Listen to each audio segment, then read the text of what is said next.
Assalamu alaikum wa rahmatullah wa barakatuh. ‘Yan uwa duk sun bi sun damu akan wannan harka ta haraji.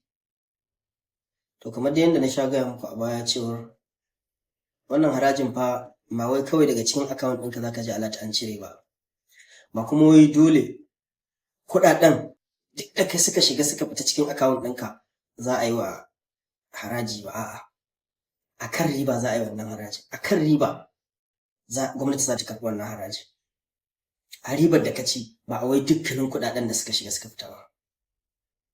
Sannan kuma ita CAC ɗin nan ba wai an ce dole sai ka limited ba dole sai ka limited liability ba, akwai business ne, ai ƙarfi ne, ta baka da ƙarfin yin babba za a ce ka tafi ka je, babu wanda ya ce dole sai ka yi, amma dai in kana da hali ni na san ba abin da zai hana ka kai wannan limited ɗin.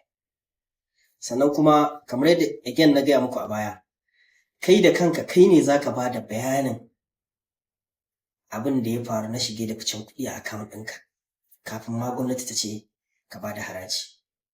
Walau ka ɗau ƙafa ka je hukumar karɓar haraji ka ba su bayananka, walau ma'aikatansu su zo har shagonka har ofis ɗinka, idan ni dama sun sha zuwa, akwai na local government akwai na state, duk shekara sai sun zo kuma ina ba su rubuta rasit su bani, amma wannan ya bambanta da wannan. Su ma za su iya zuwa har ofis ɗinka har shagonka kai musu bayanin abin da ya faru, kuɗaɗen da suka shiga kaza ne, kaza shine jari na, kaza shine kaza, kaza shine kaza, kaza shine ribar da na ci. A wannan ribar da ka ci fa a ciki ake magana haraji, ba wai a duka kuɗaɗen da suka shiga account ɗinka ba zai yi ba. Da ake cewa 800,000 wani a rana sai ka tura mai miliyan 10 ma, miliyan kaza, shikenan sai a ce za a cire 800 a yi caji a wannan. So ana magana ne a ribar da ka ci, ba wai a dukkanin kuɗin da suka shiga account ɗinka. Saboda haka mu kwantar da hankalinmu, insha Allah wannan ba wani abu ne da zai affecting ɗin yadda kuke tunani. Dama kamar yadda kowa ya sani a ƙasashen da suka ci gaba, ai duk masu sana'a suna biyan haraji.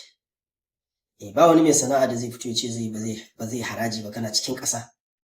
Amma dai abin da muka sani shine ko da ƙasashen da suka ci gaba, idan an karɓi harajin 'yan ƙasa suna amfana, suna gani a ƙasa. Ba musgunawa, idan ka shiga wani hali gwamnati ta san da kai za a duba ka, ba wai a zo a damfare ka kuma a je a kai ka police station ilo a sake damfara ka wata kuma ba. A ƙasashen da suka ci gaba ba a wannan, za a karɓi haraji 'yan ƙasa za su gani a ƙasa. To amma wannan ƙasar ta mu sai dai addu'a. Amma duk da haka insha Allah wannan harkar ta haraji ba abu ne da zai yi affecting ɗin yadda kuke tunani ba, saboda kowa ya kwantar da hankalinsa. Idan kana da halin yin limited ka yi, in baka da hali ka yi business name, sannan kuma haraji